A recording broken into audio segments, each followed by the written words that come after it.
Opa, vamos revisar um pouquinho sobre teorias evolutivas? Sabe qual é a teoria moderna da evolução? Teoria sintética da evolução. Vem comigo agora. E aí, fofinhos, beleza? Eu sou o professor Jean Brito e esse é o canal Biologia na Veia, o canal de apoio aos seus estudos, e aqui a gente vai revisando o conteúdo de biologia a partir da resolução de exercícios e a partir de aulas teóricas. Aqui nós estamos com a aula teórica sobre teorias evolutivas, especificamente teoria sintética da evolução. Para você, aluno que vai assistir essa aula agora, recomendo que você assista também do nosso canal as aulas sobre darwinismo e sobre lamarckismo, tá?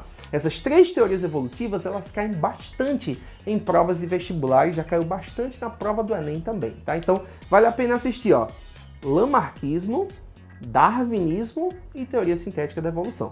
Hoje, a gente vai falar basicamente sobre ela, teoria sintética da evolução. Essa teoria, gente, ela foi proposta no século XX. Não tem apenas um autor, tá? Porque, na realidade, foram várias contribuições.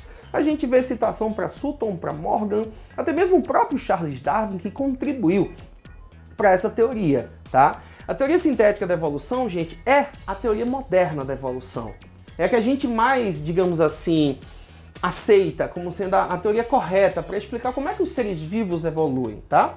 Lembrando a vocês que na ciência a gente admite que seres vivos evoluem ao longo do tempo, tá? Durante muito tempo isso aí foi contestado, né? Mas hoje em dia a gente admite, seres vivos evoluem. A biologia aceita essa visão de que seres vivos evoluem ao longo do tempo, tá? Então, é uma teoria do século XX, é a teoria moderna, é a teoria mais aceita para explicar a evolução dos seres vivos, e ela não descarta o que Darwin citou em sua teoria. Darwin e Wallace, tá, gente?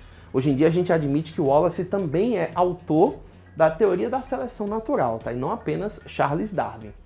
Então, essa teoria ela não descarta o que Darwin e Wallace citaram em sua teoria, mas complementa, explicando a evolução a partir de algo que eles não conheciam, tá, gente? Então, essa teoria ela une as ideias de Darwin e Wallace a explicações sobre genética. Porque lembrar você, aluno, que a genética só veio à tona aí na comunidade científica, né, só passou a conhecer a genética a partir do século XX.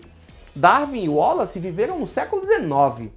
Darwin não sabia nada de genética, tá, gente? Então, a genética ela é muito importante no processo evolutivo, mas a gente só passou a conhecer isso a partir do século XX, tá bom? Então a ideia é essa, ó. A união das ideias de Darwin e Wallace e a ideia sobre genética termina trazendo uma visão neodarwinista. É o tal do neodarwinismo.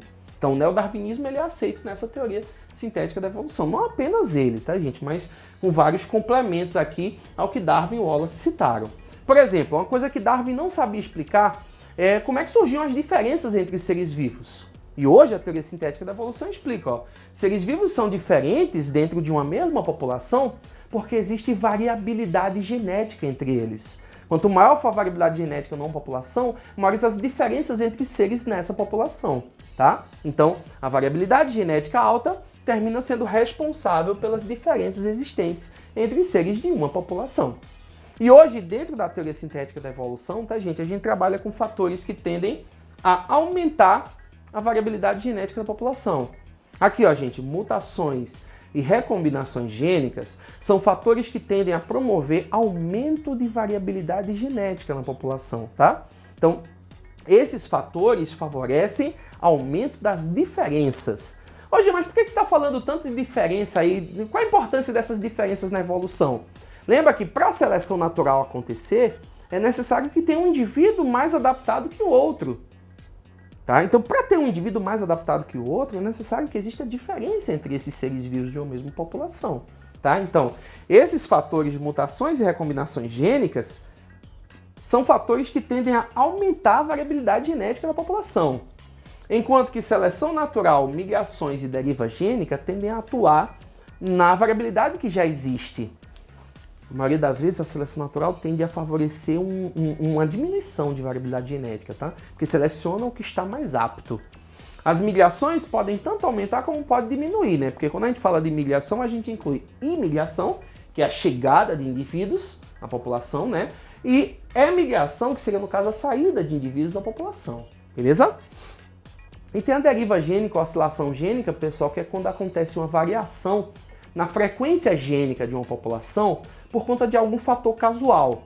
Como, por exemplo, um furacão, um terremoto, uma erupção vulcânica, um incêndio, um maremoto, um tsunami, né? Esses fatores casuais, eles podem alterar a frequência gênica de uma população, tá? Então isso não foi seleção natural, porque não foi selecionado quem estava mais adaptado, foi um fator casual que pode causar um grande extermínio em massa, pode estar relacionado a um efeito gargalo, que a gente costuma citar, né? Favorecendo, no caso, através da deriva gênica, um efeito do fundador, um princípio do fundador acontecendo, tá certo? Então, só repetindo para vocês, a teoria sintética da evolução, ela trabalha a genética, né, explicando para a gente que a variabilidade genética traz diferenças, né, e que existem fatores que podem atuar aumentando as diferenças, e existem fatores que podem atuar nas diferenças que já existem na população, tá bom? A teoria sintética da evolução é um tópico importante dentro de evolução.